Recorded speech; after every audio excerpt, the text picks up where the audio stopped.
Então Moisés começa a relembrá-los de tudo o que passaram até ali, da saída da escravidão do Egito, passando pelos 10 mandamentos. Ele começa a lembrar de novo, dado ali no Monte Sinai, que foi dado ali no tempo de deserto, nesses 40 anos de caminhada, as leis que Deus deu àquele povo. Então, antes de pegar a bênção na mão deles, antes deles entrarem propriamente dito na bênção, Deus começa a lembrá-los de tudo que eles viveram, de tudo que eles passaram no tempo de deserto. No capítulo 6 tem o famoso Shema Israel, onde Deus lembra-os também e fala: cara, só existe um Deus, um único Deus sobre a vida de vocês. Ouça, Israel, o Senhor é o nosso Deus, o Senhor é o único Senhor. Shema Israel, Adonai Eloheinu, Adonai Errad. Então, isso até hoje eles guardam muito bem, guardado em seus corações, não foi só para aquele tempo. Então, vejam, eu estou falando de Israel, mas isso é para mim e para você nessa noite, amém? Você deve ter caminhado muito até aqui. Você deve estar esperando tantas coisas em Deus. Você deve estar sonhando, orando, buscando em Deus durante tanto tempo. E hoje Ele nos faz sentar aqui, Igreja Bola de Neve João Pessoa, para falar: ó, está chegando um tempo novo. Está chegando a resposta da oração. Está chegando aquele que vai enxugar suas lágrimas. Está chegando aquilo que você esperou durante tanto tempo. Mas deixa eu sentar aqui, deixa eu te lembrar de onde eu te tirei. Deixa eu lembrar o que eu já fiz na tua vida. Porque a gente tem mania de lembrar das coisas difíceis, das dores, de exaltar os momentos difíceis. Mas os tempos bons, as bênçãos, a gente parece que esquece. Então, foi isso que Deus fez. Deixa eu lembrar vocês o que vocês já passaram até aqui. E aí chega no capítulo 7, que é o capítulo que eu li aqui nos dízimos e nas ofertas, onde Deus começa a lembrar eles, falando: rapaziada, deixa eu falar um negócio para vocês. Nós temos uma aliança. E não era de agora, com essa geração, que vai entrar na terra prometida. A aliança vem lá de Abraão. São muitos e muitos séculos, são muitas gerações. E Deus começa a lembrar de tudo que Ele já tinha feito. Eles enfrentariam inimigos para tomar a terra e teriam que expulsá-los. E Deus fala: não adorem os deuses desse povo idólatra. Cuidado, vocês vão ter que expulsar povos que estão na terra que eu prometi a vocês. Mas cuidado, para que vocês não se misturem e comecem a adorar outros deuses. E Deus completa dizendo que eles são um povo santo para o Senhor. O Senhor os amou e os escolheu. É o que Deus está te falando nessa noite. Você é o meu povo santo. Você é o meu amado, você é a minha querida. Eu te escolhi.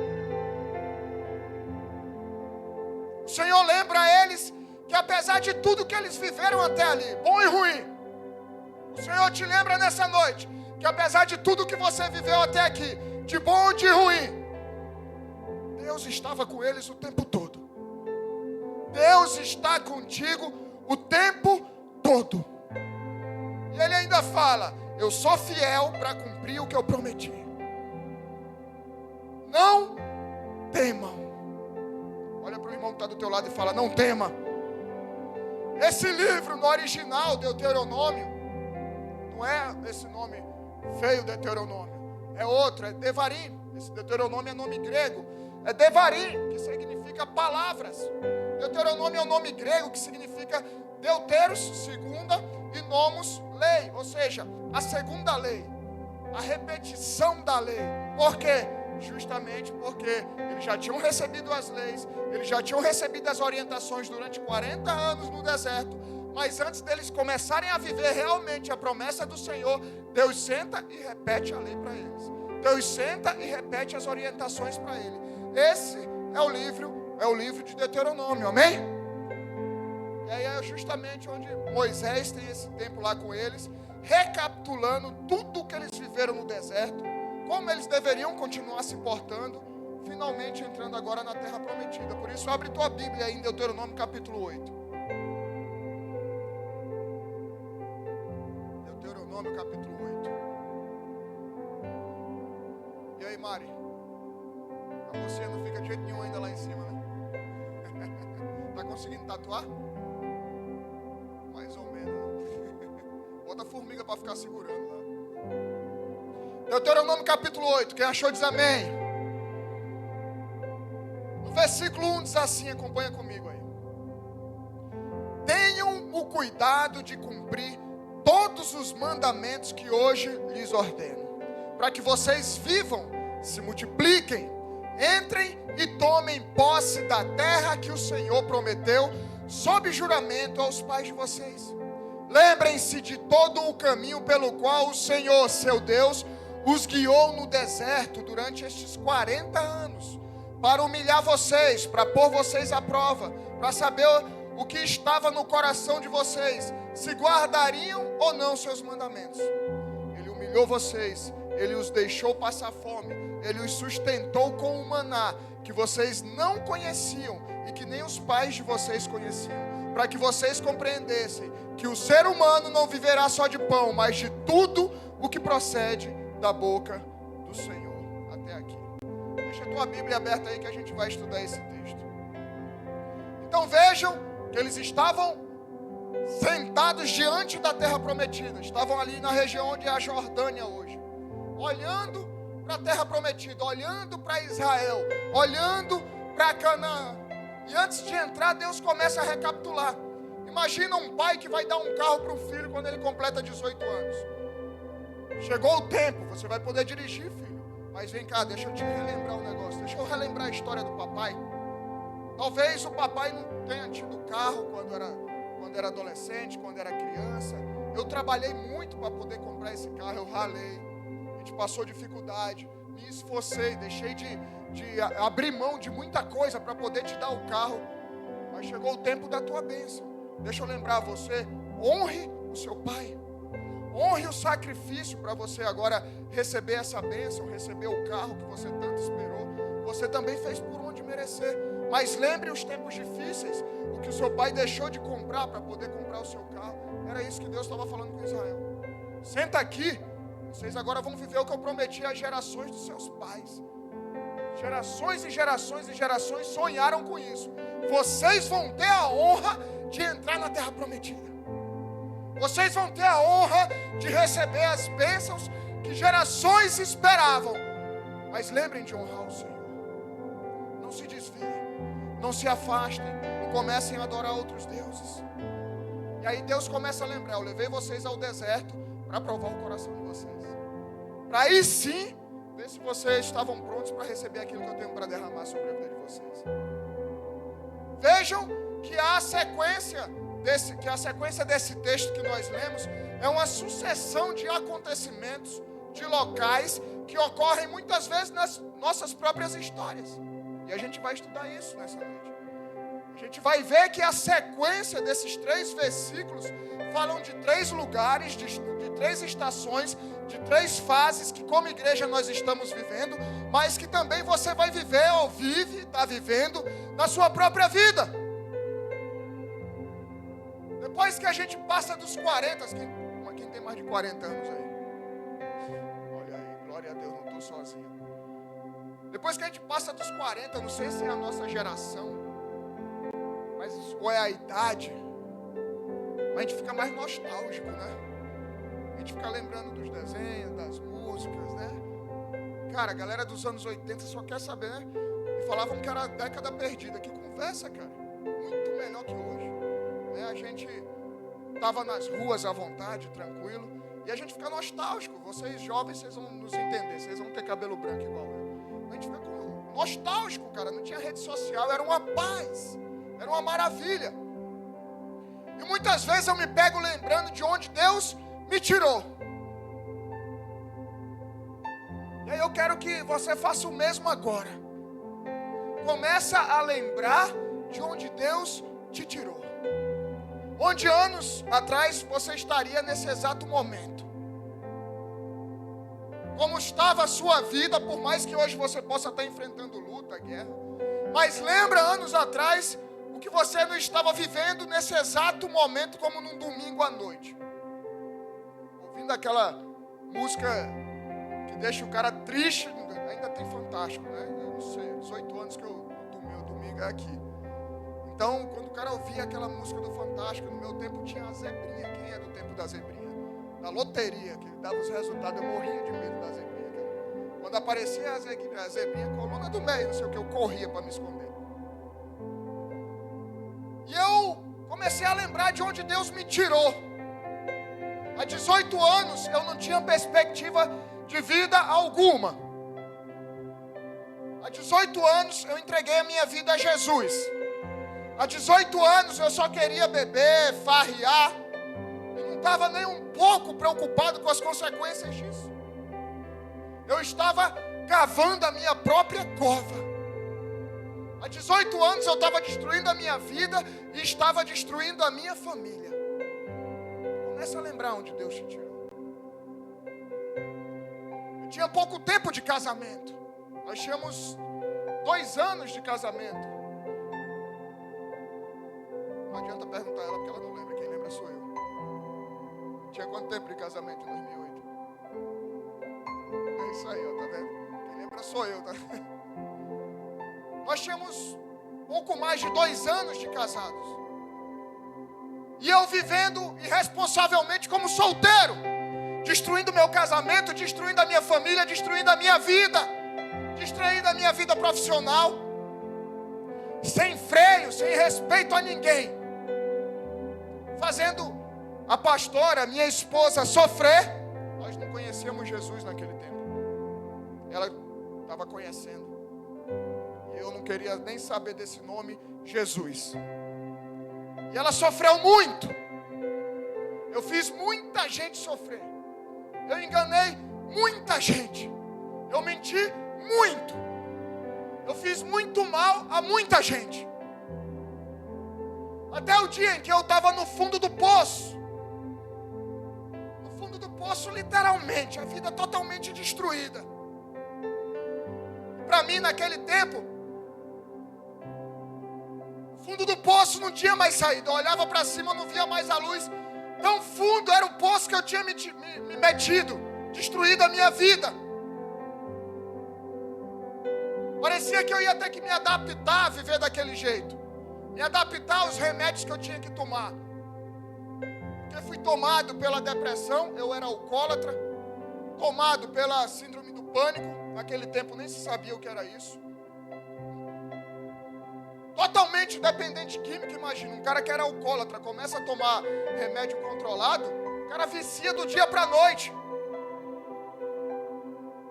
Ao mesmo tempo que as pessoas que me rodeavam e o mundo me mostravam que aquela vida desgraçada não era tão ruim assim.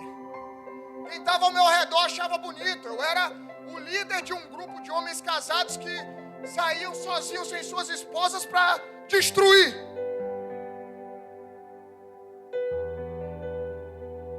Que eu tinha que me adaptar, os médicos falavam. Você tem que se adaptar com os remédios. Você nunca vai largar os remédios.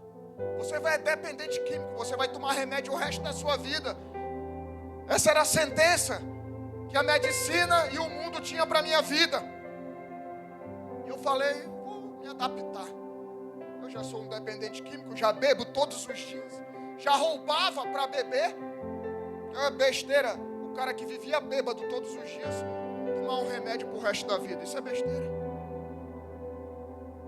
E aí a pastora começou a conhecer a Jesus, entregou sua vida a Jesus.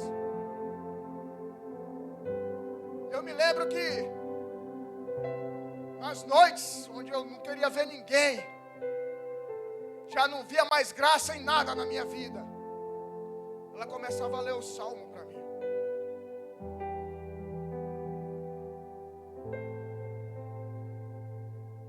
Eu não gostava daquilo.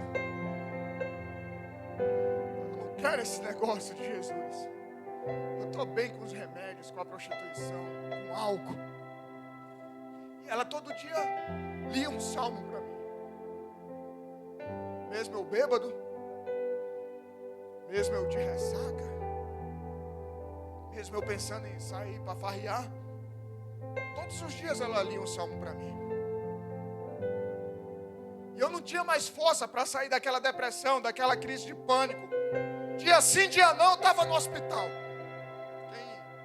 Quem enfrenta isso sabe do que eu estou falando. E não via mais saída. Já tomava tudo que era medicamento, fazia tudo que era tipo de tratamento. Mas tinha alguém que não desistia de mim. A minha esposa e Deus.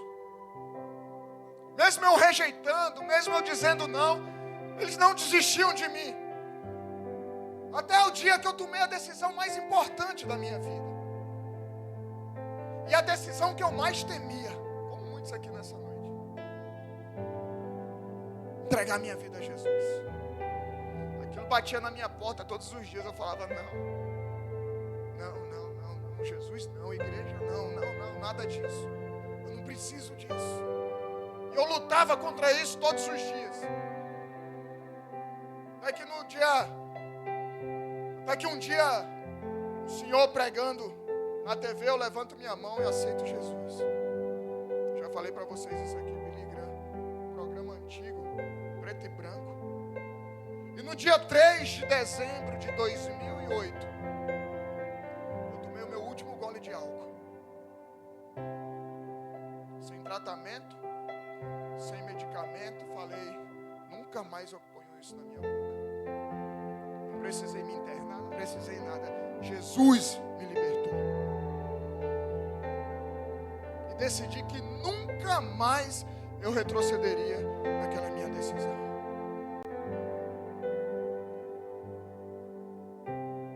A gente tinha a nossa filha mais velha, Elis. Estava prestes a fazer 1 ano. A pastora estava grávida da nossa segunda filha, Yane. E aí viemos morar em João Pessoa. E aí ouvi falar da igreja Bola de Neve. Tinha acabado de chegar em João Pessoa. Eu vi a história da igreja, achei interessante, me identifiquei. A maneira como a igreja apresentava Jesus às pessoas. Me identifiquei logo de cara. Eu não estava querendo religiosidade, eu estava em busca só de Jesus. Eu estava preocupado com a placa da igreja, como era o nome da igreja, se parecia nome de sorveteria ou não. Eu só queria Jesus. Eu só queria sair do fundo do poço onde eu tinha me metido. Eu só queria conhecer de verdade Ele.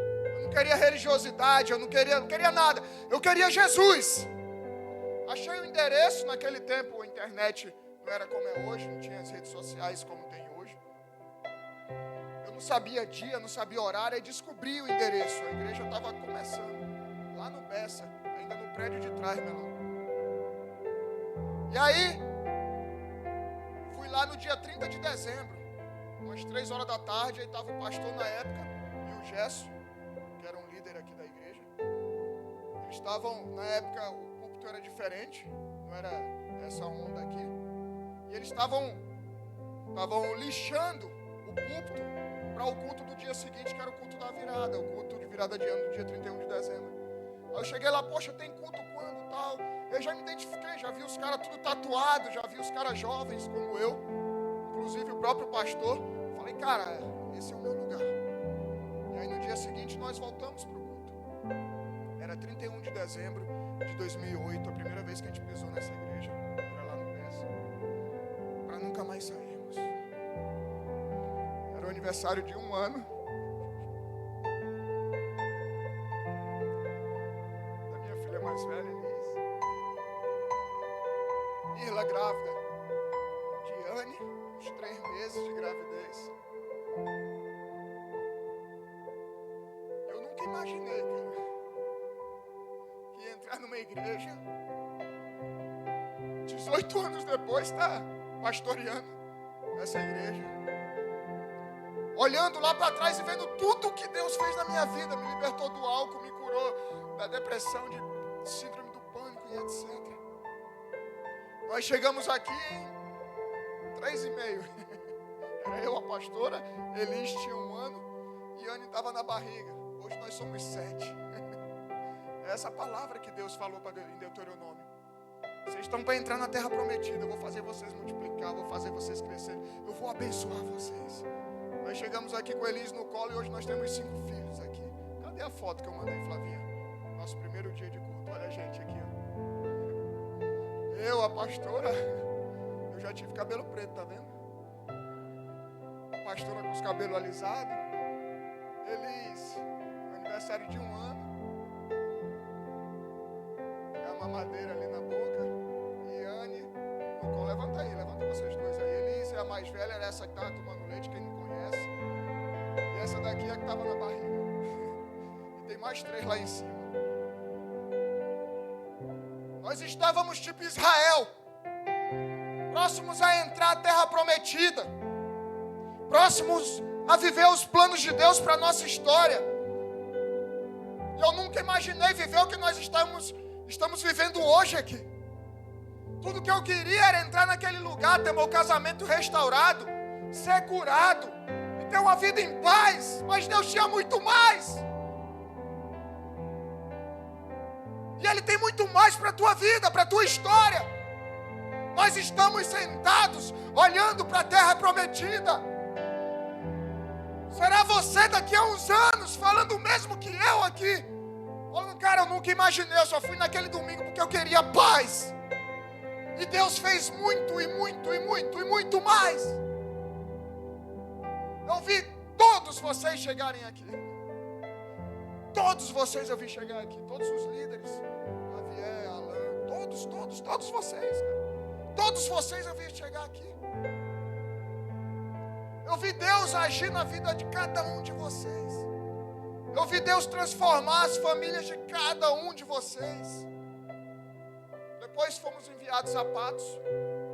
Lá, como pastores, lá plantamos a igreja linda, que continua viva e avançando lá. Vocês estiveram conosco semana passada, retrasada lá, passada, no aniversário da igreja. Voltamos para João Pessoa, sem saber o que Deus tinha para as nossas vidas, mas Ele nos trouxe de volta para João Pessoa. E aqui estamos hoje, vivendo cada milagre do lado de vocês. Tendo a honra de servir a cada um de vocês e as suas famílias. E hoje, Igreja Bola de Neve João Pessoa, Deus está fazendo isso comigo e com você novamente. Nos trazendo a memória de onde Ele nos tirou. O que Ele fez nas nossas vidas até aqui. E o quanto Ele ainda vai fazer. Nós estamos numa transição espiritual, amém? Igreja Bola de Neve João Pessoa, nossa história é tão linda. Tantas lutas, tantas guerras, tantas vitórias. Algumas derrotas que nos ensinaram tanto também. A Igreja Bola de Neve em João Pessoa começou em 2008, ali no final. Como eu falei para vocês, final de 2008. Éramos lá no Bessa, na parte de trás, onde hoje é aquela loja de móveis ainda lá, G alguma coisa ali na rua do Bessa Shopping. Depois passamos para frente, onde é essa loja de móveis. Depois fomos para o Cabo Branco. E estamos aqui há 10 anos. A Igreja Bola de Neve, como um todo, o ministério, começou em 1999, para quem não conhece. Uma reunião de jovens, um bocado de maconheiro que queria se livrar das drogas. Um bocado de maconheiro que só queriam, como eu, entregar suas vidas a Jesus e nunca mais viver no fundo do poço. Homens, mulheres que eram do crime, mas que um dia tiveram encontro com Jesus e foram transformados. O apóstolo Rina, que fundou a nossa igreja e hoje está lá ao lado do pai, ele era representante comercial de uma marca antiga de surf, a HB, quem lembra da HB? E ele era representante, ele falou para o chefe dele, cara, Deus está me dando uma direção para eu começar uma reunião com os jovens, começar a falar de Jesus para eles. E ele falou, pô, faz a reunião aqui então na loja, uma loja de surf. Ele usou o showroom. E aí foi começar a reunião, meia dúzia de doido lá, de maluco. Tudo jovem, tudo novinhos ali, 20 e poucos anos. E aí vai começar o culto, o apóstolo Rina está segurando a Bíblia e segurando o microfone. Fala, cara, onde é que eu vou apoiar a Bíblia? Aí os caras, bicho, tem uma prancha aqui. Aí pegaram as cadeiras de plástico como essa, botaram uma prancha em cima e ele apoiou a Bíblia. Entendeu por causa da prancha? A galera fala, por que é prancha? Mas por que vocês usam a prancha? É uma homenagem ao primeiro culto da igreja. Não tinha onde apoiar. Os caras falaram, tem uma prancha aqui. Traz, junta as cadeiras. A gente estava numa loja de surf. A missão que Deus deu ao nosso apóstolo Rina, nosso amado e querido apóstolo Rina, era levar o evangelho de forma simples, mas de forma muito comprometida à geração de jovens, que não se encaixavam em lugar nenhum. Muita gente vem aqui, hoje não se fala, não sei, pelo menos eu não ouço mais, mas quando a gente começou, a galera falava, vai lá que essa igreja é de sofistas. Eu nem surfo, viu? Os caras, no culto de ceia, eles fumam maconha. Os caras falavam isso da gente. Aí os caras vêm, começam a caminhar com a gente um tempo, vê que nem bombom de licor a gente põe na boca, que a gente leva a sério aqui a viver em santidade, sem promiscuidade, sem sexo, fora do casamento. Óbvio.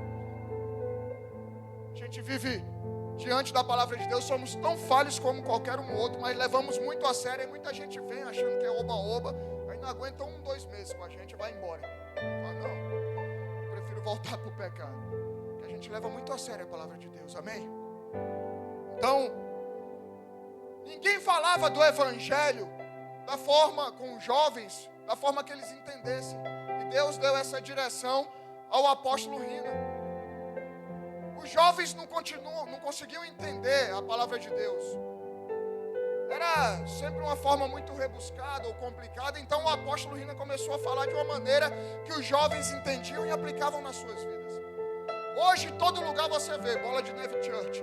Você vê igreja, não sei o que church, não sei o que church. Várias igrejas que tiraram o nome igreja e botaram church. Se você não sabe, church é igreja em inglês. Porque quando começou a Bola de Neve, principalmente nas cidades menores, os caras falavam, cara, aqui no Cabo Branco, eles perguntavam pra gente, é um restaurante japonês? Restaurante japonês, Bola de Neve Church. É church? Não é sushi, não. É sushi. É xuxi. Os caras achavam. Sorveteria, então, todo mundo achava, né? Bola de Neve. Os caras... Mas nós fomos a primeira igreja a usar o nome em inglês, church. Hoje tem um bocado, todo mundo usa church. Mas o primeiro foi a Bola de Neve. E o nome Bola de Neve, Deus deu essa direção ao apóstolo Rina, justamente que começaria num movimento ali entre aqueles jovens, mas que se tornaria como uma grande bola de neve e tomaria o mundo todo. E nós chegamos a ter mais de 500 igrejas espalhadas pelo mundo. E se tornou realmente uma grande bola de neve. E nós, no ano de 2024, passamos pelo ano mais difícil da nossa história. Ataques das trevas, coordenadas, mentiras, e vocês conhecem tudo isso, que abalou o nosso ministério, mas não destruiu. Porque essa obra não é obra de homens, é uma obra do Senhor, é obra de Deus. E no momento mais difícil ainda tivemos um golpe duro, que foi a morte do AP, do apóstolo Rina, lá em novembro de 2024. Duro golpe, mas que Deus está no controle o tempo todo. Deus falou, cara, você cumpriu a missão, deixa a molecada levar agora. Em João Pessoa também tivemos nossos processos dolorosos, locais. Muitos seguiram outros caminhos, alguns permaneceram e muitos estão chegando. Nossos pais, os pastores anteriores, pastor Guto e pastora Nayana, foram enviados para Floripa. E agora é comigo e com você. Nós temos uma missão, continuar essa obra e levar o evangelho aos perdidos, amém? Eu posso contar com você? É tempo de marchar. Nós fomos uma igreja forjada no fogo e preparada para a batalha espiritual. Então, como nós aprendemos com o pastor Guto, com uma mão você enxuga uma lágrima, com a mão você enxuga a lágrima, com a outra você dá porrada no capeta. Voltando ao texto, Deuteronômio 8. Lembrem-se, esse povo aguardava mais de 4 gerações esse momento. Entrar na terra prometida. Muitos de seus antepassados ansiaram por esse momento. Mas eram eles que estavam vivendo. Eles eram privilegiados como eu e você hoje. Muitos sonharam, desejaram e quiseram viver o que nós estamos vivendo, o que nós vamos viver daqui em diante. Mas Deus está dando essa honra a mim e a você. Valorize. Eu não estou enxergando, pastor. Você vai começar a enxergar. Permanece para você ver. Deus está abrindo uma nova janela profética sobre esse lugar. sobre a igreja Bola de Neve como um todo. Nossa trajetória se assemelha à do povo de Israel. E nesse texto que nós lemos, Deuteronômio 8, eles viveram 3 fases distintas. E são sobre essas fases, na nossa história, que nós vamos tratar nessa noite. Talvez você não esteja entendendo nada ainda, mas o próprio Espírito Santo te revelará durante o culto o que você está vivendo, por que você veio aqui nessa noite e por que você está vivendo um tempo especial da nossa história e da tua história. Hoje é um divisor de águas na história da igreja e na tua vida. Amém? Eles estavam prestes a viver um sonho. Mas antes, o Senhor os lembrou de 3 fases de sua história que eles precisavam estar atentos antes de viver a promessa propriamente dita. A primeira fase, Egito. Deuteronômio 8:1 diz: tenham cuidado de cumprir todos os mandamentos que hoje lhes ordeno, para que vocês vivam e se multipliquem. Entrem e tomem posse da terra que o Senhor prometeu sob juramento aos pais de vocês. Então, a primeira fase é o Egito. Nós passamos pelo Egito. O Egito foi o passado, foi esse tempo difícil.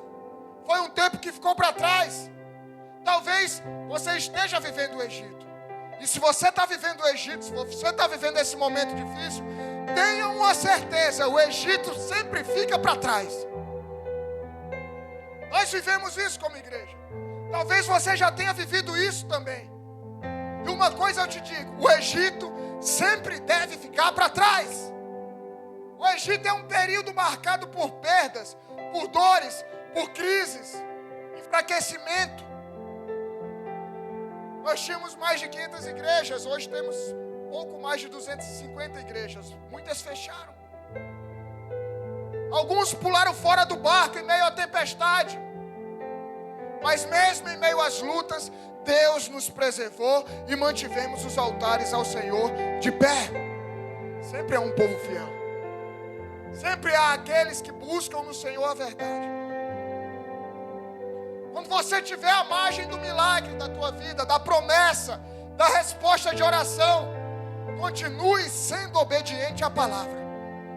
Continue sendo obediente ao seu chamado. Continue sendo obediente à sua liderança. Foi assim que Deus livrou o povo de Israel do Egito, por conta da obediência.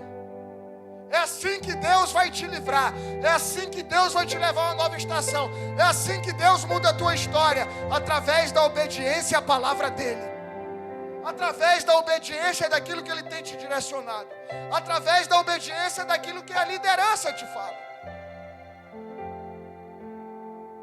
Aqui é a minha casa. Nunca sonhei, nunca pensei em mudar. Foi aqui que Jesus mudou a minha vida, a minha história, e é aqui onde eu tenho uma missão. Só se mova se a nuvem se mover. Era assim, o povo de Israel aprendeu isso no deserto o tempo todo. Não seja um emocionado. Não vá de acordo com o que as pessoas estão indo, de acordo com o que a rede social se movimenta, de acordo com o que o rebanho se move. Não. Se mova de acordo com aquilo que Jesus te fala, de acordo com aquilo que a palavra de Deus te fala. Seja obediente. Porque se Ele te mandar ficar, fica. Muitos vêm, pastor, mas eu não sei se eu mudo de cidade, eu não sei se eu mudo de trabalho, eu não sei se eu mudo de faculdade, eu não sei se eu mudo. Eu também não sei. E nem vou te dizer. Quando você vier se aconselhar em relação a isso, o máximo que eu vou fazer por você é orar. Eu jamais vou dizer, a não ser que Deus mande, dizer o que você vai fazer. Quem vai te dizer é Deus. Mas depois dá errado e falar, foi o pastor que mandou eu fazer isso. Busque a Deus. Você está vivendo um tempo de transição na sua vida. Falei como igreja, mas estou falando individualmente para você agora. Você está vivendo um tempo de transição. Não se mova pela emoção. Não se mova pelas redes sociais. Não se mova pelos ímpios. Busque em Deus a direção. Agora também, se Ele mandar se mover, meu irmão, vai embora. Porque Quando a gente voltou de Patos, eu já falei para vocês aqui, foi muito difícil. Mas Deus tinha mandado, Ele usou o meu trabalho para mandar a gente voltar. E eu não entendia. Hoje eu entendo. O problema é que as pessoas esperam durante tanto tempo por algo, oram, jejuam, choram, se dedicam, mas quando chega o momento de viver o milagre, de pegar a bênção, de entrar na terra prometida, viram as costas para Deus. O cara espera tanto por um casamento, por um namoro, por não sei o quê, e aí quando consegue, começa a viver em fornicação, vira as costas para Deus e vai embora. Eu costumo falar com muita tristeza, mas infelizmente é verdade. O lugar que mais nós encontramos ingratidão é dentro da igreja. Como as pessoas são ingratas a Deus, ao sacrifício de Jesus na cruz, as pessoas que tentam nos ajudar. A ingratidão vai te manter preso no Egito. A ingratidão vai te manter preso no passado. Então já começa liberando perdão nessa noite. Você tem que se ajustar com alguém, busca essa pessoa para se ajustar. Mas nós, como igreja, superamos o Egito. Amém? Passamos do Egito. Como? Obediência. Meu irmão, tempo de Egito, eu falava para os caras aqui. É você se baixar, aguenta a porrada, que uma hora vai parar. Uma hora os caras vão parar de bater e vai passar. Muitas vezes não entendíamos o que estávamos passando, mas decidimos obedecer. E hoje tudo faz sentido. Quando a gente está no meio do Egito, no tempo difícil, no tempo da guerra, no tempo da tempestade, a gente olha e fala, cara, nada faz sentido. As coisas que Deus nos pede muitas vezes não faz sentido. Mas hoje, depois que tudo passou, a gente olha para trás e fala, agora eu entendi porque Deus falou aquilo. Agora eu entendi porque Deus agiu daquele jeito. E muitas vezes é a gente brigando com Deus. Mas por que tu está fazendo assim? Mas Deus, o Senhor não está vendo o que eu estou passando? Deus falando, menino, você não sabe, lá na frente você vai entender. Ele está falando para muita gente aqui nessa noite, menino, menina, lá na frente você vai entender porque eu tirei essa pessoa da tua vida, porque eu tirei esse emprego da tua vida, porque eu tirei os recursos da tua vida. Para você. Deuteronômio 5:29 diz, quem dera eles sempre tivessem tal coração, e sempre me temessem e guardassem todos os meus mandamentos, assim tudo iria bem para eles e para os filhos deles para sempre. Era Deus falando, cara, vocês tiveram que apanhar tanto para aprender a obedecer. É como a maturidade na nossa vida. Com os anos a maturidade chega e a gente olha para trás e fala, cara, não precisava ter apanhado tanto para aprender. Era Deus falando para eles, cara, se vocês tivessem sido obedientes desde o começo, nem vocês, nem seus filhos teriam passado o que vocês passaram. Então, para sair do Egito, a chave é obediência. Nós, como igreja, saímos. Como é que está a tua vida? Você ainda está no Egito? Talvez o que esteja faltando para você é obediência ao que Deus tem te pedido. É obediência em largar o pecado. É obediência em levar uma vida santa. Obediência em fixar as raízes na casa de Deus.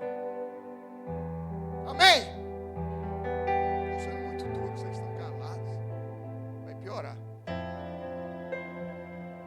Segunda fase, deserto. Deuteronômio 8:2. Depois do Egito vem a segunda fase, que é o deserto. Lembrem-se de todo o caminho pelo qual o Senhor, seu Deus, os guiou no deserto durante esses 40 anos.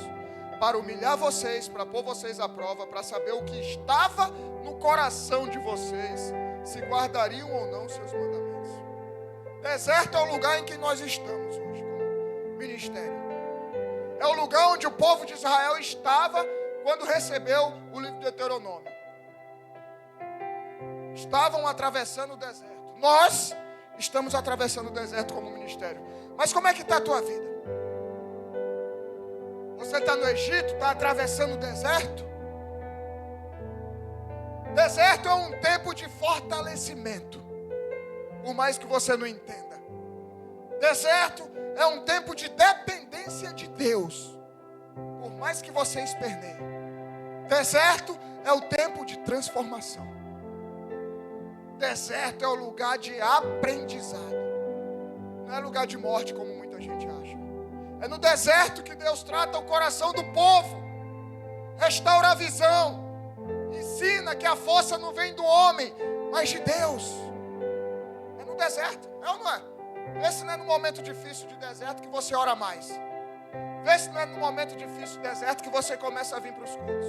Vê se não é no momento difícil de deserto que você começa a ler a Bíblia. É aquele irmão 6 horas, sabe como é que é, Felipe? Irmão 6 horas? Não pode ver o irmão 6 horas por mim, 6 horas por mim, 6 horas por mim. É no deserto, o cara é exprimido. É no deserto que aprendemos a depender totalmente de Deus. Porque quando a gente está com o bolso cheio de grana, meu irmão, aí Deus faz, teu Deus é o dinheiro, sai, perde tudo no tigrinho. É sério, tem gente na igreja dependente de tigrinho, ao invés de ser dependente do leão de Judá. É no deserto que descobrimos que a nossa força não vale de nada. Dependemos totalmente da força de Deus. Isaías 41:10 diz assim: não tema, porque eu estou com você.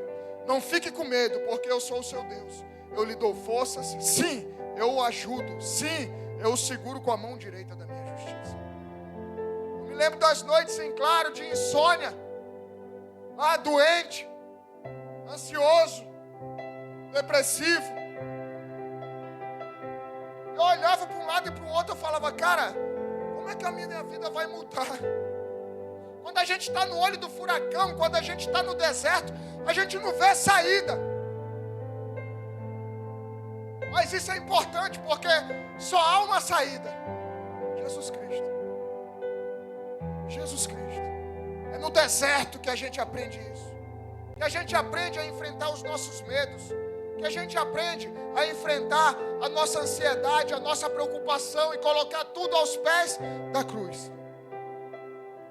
Eu fui num nível tão doido assim, cara, de encarar meus medos, minhas ansiedades, minhas dores, dor física mesmo, que desde que Deus me curou da síndrome do pânico, eu parei de tomar remédio para enxaqueca. Minha família tem muita enxaqueca e eu acabei herdando isso. Então várias vezes eu estou aqui no culto e não estou vendo vocês.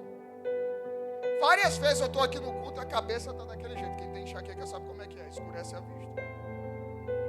Mas eu mudei tanto quando eu me converti. Eu falei, cara, eu vou enfrentar essas dores. Porque como foi que Deus me ensinou a vencer a síndrome do pânico? Já falei para vocês algumas vezes, mas Ele está me pedindo aqui, porque tem gente que precisa ouvir isso agora. O que é a síndrome do pânico? Procure um médico, tome os medicamentos, faça todo o tratamento. Amém? Não estou falando nada ao contrário. Façam o tratamento. Mas tem um médico dos médicos e o Rei dos Reis, Senhor dos Senhores, que é poderoso. Ele me mostrou que a síndrome do pânico, se você se passa por isso, ou conheceu alguém que passa por isso, ou conhece alguém que passa por isso, é uma mentira. Foi aí onde eu parei de tomar remédio. É uma mentira. É uma mentira que a gente aceita na nossa mente. Há 18 anos eu tenho ajudado as pessoas a serem libertas desse mal. É uma mentira que a gente aceita na nossa mente, um peso na consciência que a gente traz de tudo que é de errado que a gente fez na vida. Que em algum momento o diabo começa a cobrar isso da gente.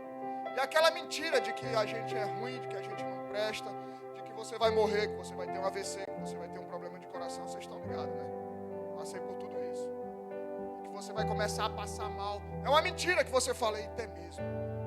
Aí começa a suar, aí começa a refletir isso no físico. E a pessoa acha que realmente está passando mal.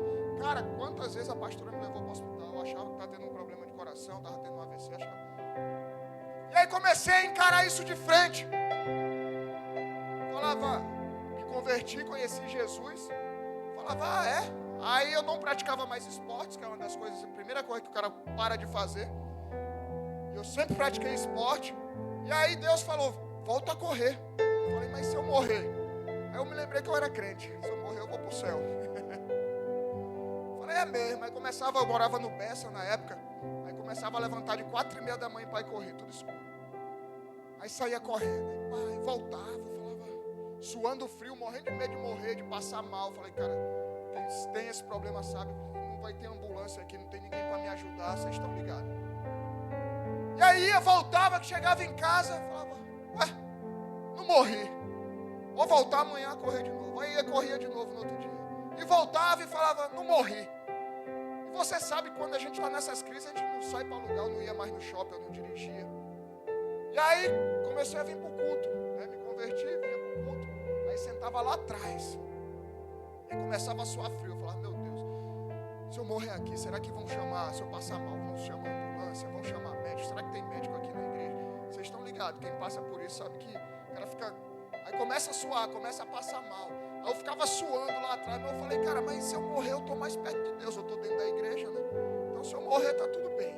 E aí ficava, segurava, não botava o Rivotril na boca não, ficava lá, suando, tal.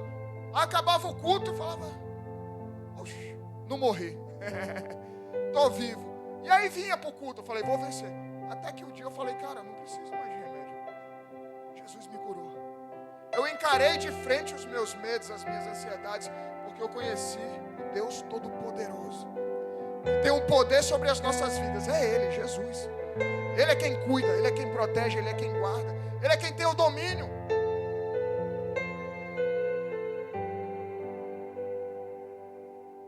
Aqui nessa fase, onde eles se encontravam no deserto, eles já conseguiam enxergar a terra prometida. Só que muitos deles já estavam cansados por tudo que já tinham vivido, 40 anos de deserto. Como muitos de nós hoje, querendo desistir. Quantos no nosso meio estão querendo desistir, largar tudo? Desistir do casamento, desistir da vida, desistir de Jesus, desistir de vencer na vida profissional, financeiramente, porque já está cansado do tempo de deserto. Mas se você enxergar, limpar os olhos, se você é míope igual eu, bota uma lente, você vai enxergar que já dá para ver. Se você prestar atenção, já dá para ver a terra prometida. Se você prestar atenção, já dá para ver a promessa chegando. Aguenta mais um pouco, segura a onda aí mais um pouco. Só que tem muita gente cansada, querendo desistir nessa noite. E Deus te trouxe aqui nessa noite para te falar, não desiste, filho. Não desiste, filho. Se você prestar atenção, a promessa já está chegando. A libertação já está chegando. A cura já está chegando. Salmo 73, 26. Ainda que a minha carne e o meu coração desfaleçam, Deus é a fortaleza do meu coração e a minha herança para sempre. Não é na nossa força, não é no nosso jeito, é na força do Senhor. Foi isso que eu aprendi com todas essas doenças que eu tive no começo da minha conversão. Aprendi a depender dEle. Aprendi a confiar nele. Salmo 138, 3 diz: quando clamei, tu me respondeste. Deste-me força e coragem. Clama a Ele. Ao invés de clamar nas redes sociais, ao invés de clamar para o Google, para o chat GPT, ao invés de clamar para as drogas, clame ao Senhor. Busque no Senhor e Ele vai te dar força. Jeremias 17, versículo 7.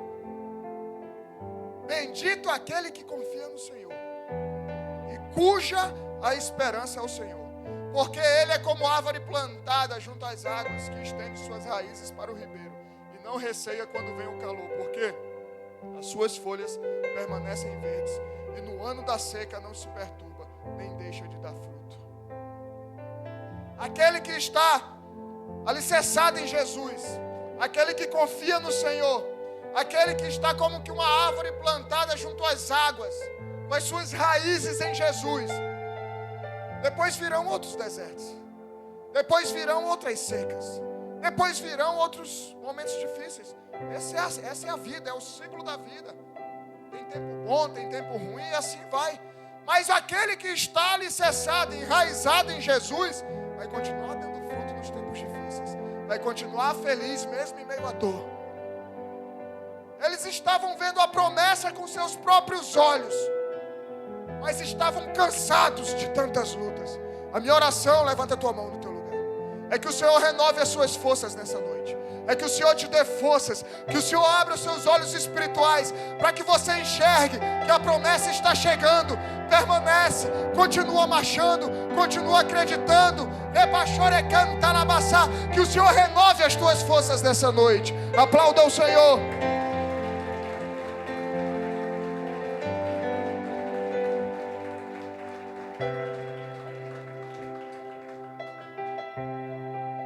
Esse não é tempo de desistir, amém? Esse é tempo de permanecer, de reacender a fé e continuar avançando. Gálatas 6:9. E não nos cansemos de fazer o bem, porque no tempo certo faremos a colheita e não desanimarmos.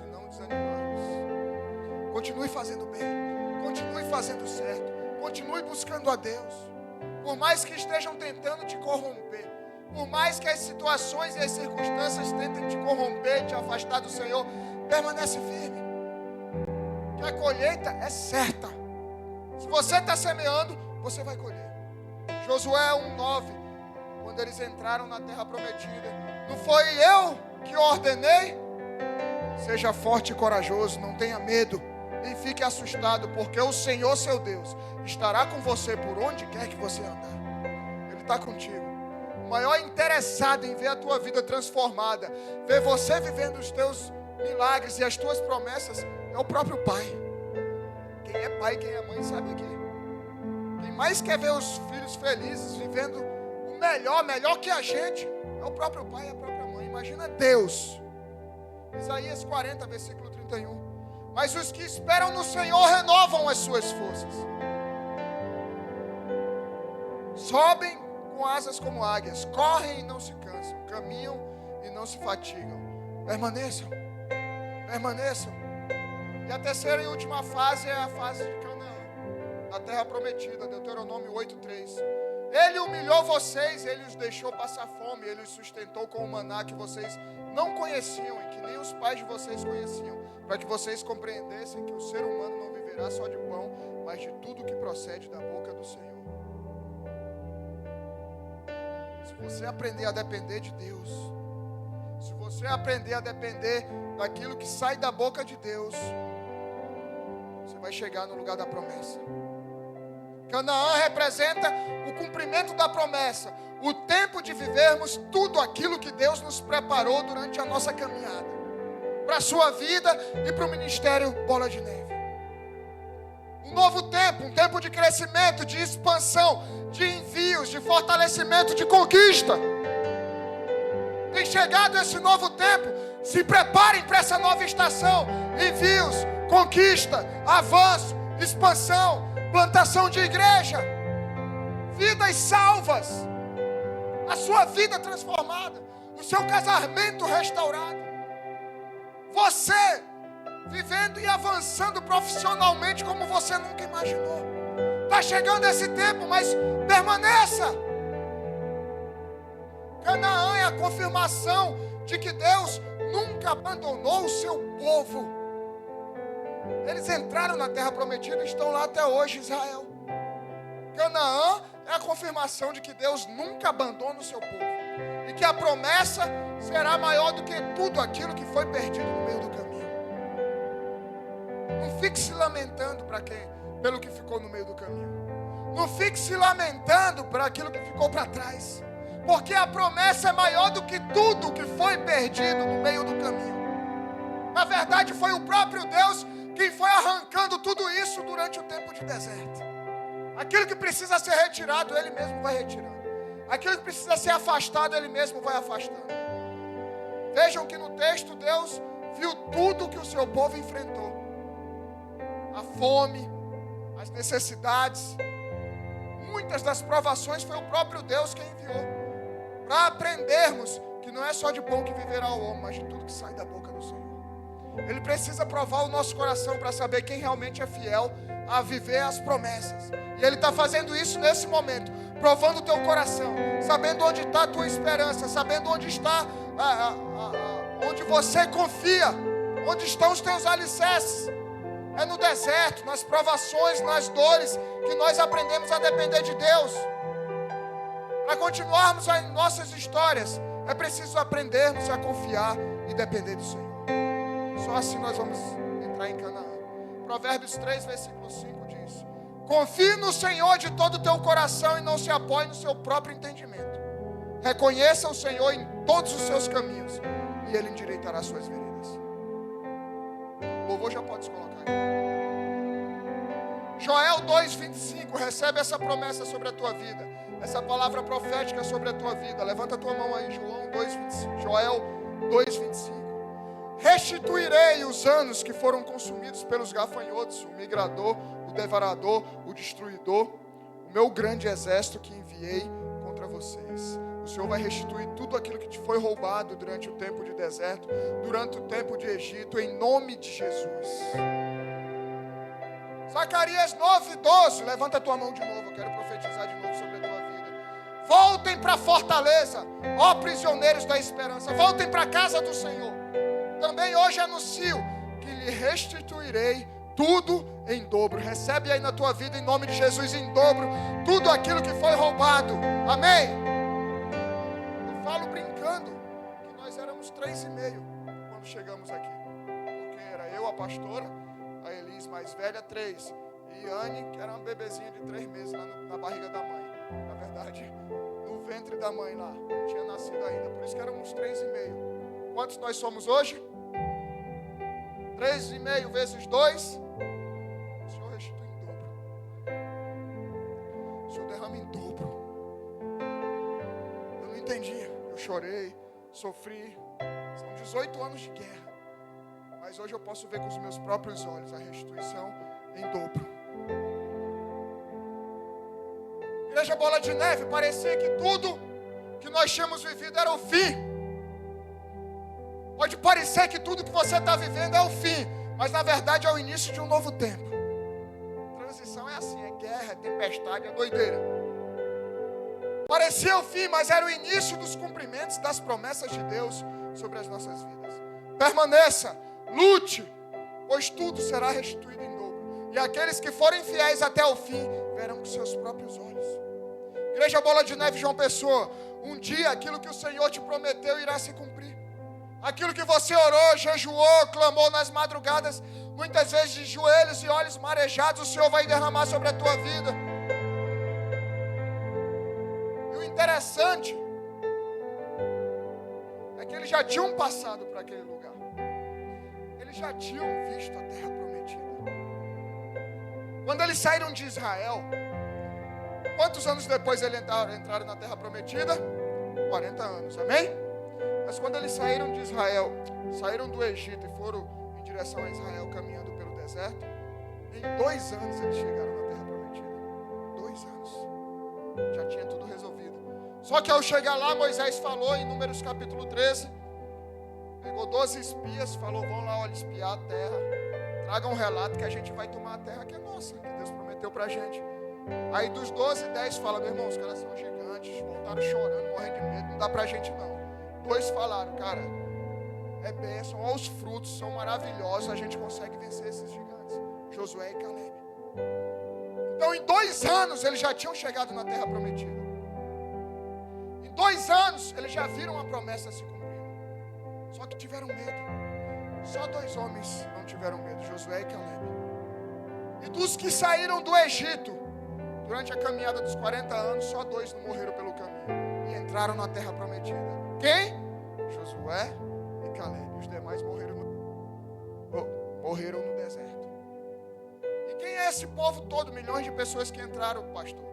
São os que nasceram durante o tempo de 40 anos no deserto. Dos que saíram do Egito, só 2 entraram. Eles já tinham visto a promessa e ficaram com medo. E quantos hoje não estão vivendo a promessa de Deus por medo? Não estão vivendo a promessa de Deus por falta de fé, por falta de coragem. Não é hora de desistir, não é hora de temer, não é hora de olhar para trás, é tempo de continuar avançando. E Deus ensinou a eles, porque esse mesmo povo passou por um momento decisivo na vida deles. Dias depois, semanas depois de sair do Egito. Em Êxodo capítulo 14, versículo 13, eles tiveram que atravessar o Mar Vermelho. Quem lembra dessa história? Então eles saíram do Egito, primeiras semanas de caminhada, chega no Mar Vermelho. Quando chega no Mar Vermelho, eles olham para trás, o exército de Faraó chegando. E aí fala, cara, a gente vai morrer. Começaram a lamentar, começaram a esculhambar com Moisés. Fala, cara, era melhor a gente morrer no Egito do que morrer aqui no deserto. Já estamos com saudade da escravidão do Egito. E aí eles começam a se lamentar, fala, cara, é para isso que o Senhor trouxe a gente aqui, igual muita gente hoje está se lamentando na sua vida aí. Talvez o Mar Vermelho ainda não se abriu e você está se lamentando aí, Deus, mas foi para isso que o Senhor me trouxe aqui nessa noite? E aí Êxodo 14, versículo 13, Moisés foi buscar a Deus. Deus disse, Moisés, porém, respondeu ao povo, não tenham medo, fiquem firmes e vejam o livramento que o Senhor lhes fará no dia de hoje. Porque vocês nunca mais verão esses egípcios que hoje vocês estão vendo. O Senhor lutará por vocês. Fiquem calmos. O Senhor vai lutar por você, amém? Vejam, prestem atenção, que Deus está lutando por vocês. Não temam, continuem, avancem. E é isso que Deus está te falando nessa noite, não tenha medo. Fica firme e vejam o livramento que o Senhor lhes dará hoje. Não é amanhã, não foi ontem, será hoje. O Senhor lutará por nós. Cadê aqueles que mentiram na internet? Eu sei, mas por questões judiciais eu não posso falar. Nem eles podem falar na internet. Cadê os que te acusavam? Cadê os que nos acusavam? Espera, o Senhor mesmo guerreia por nós. E aí Deus dá uma direção ao povo de Israel, uma direção que Ele deu ao apóstolo Santos, sobre esse período em marcha, sobre esse culto de hoje. E nos dá como igreja Bola de Neve no mundo todo, Êxodo 14, 15. O Senhor disse a Moisés, por que você está clamando a mim? Diga aos filhos de Israel que marchem. É o que o Senhor está te dizendo nessa noite. Marche. Pare de se lamentar. Para de ficar se fazendo de coitado. Levanta do teu lugar e marche. O Senhor forjou a igreja Bola de Neve como guerreiros, guerreiras do Senhor para esse tempo, para essa estação. Homens e mulheres de batalha espiritual. Uma igreja que não se curva diante do medo. O Senhor nos chamou para marchar, igreja. Marche em direção à terra prometida. Permaneça, não desista. Permaneça e não desistam. Continue marchando. Vocês estão entendendo o que está acontecendo? Se eu fosse você, já tinha me colocado de pé. Essa é uma direção para a tua vida. Você está esperando acontecer o quê? Continue marchando. Continue crendo. Continue vendo o mar se abrindo. Labachore carabachô. E arabadora locandra labachar e azalabaçô. E arabachô. Quem ora em línguas, começa a orar em línguas.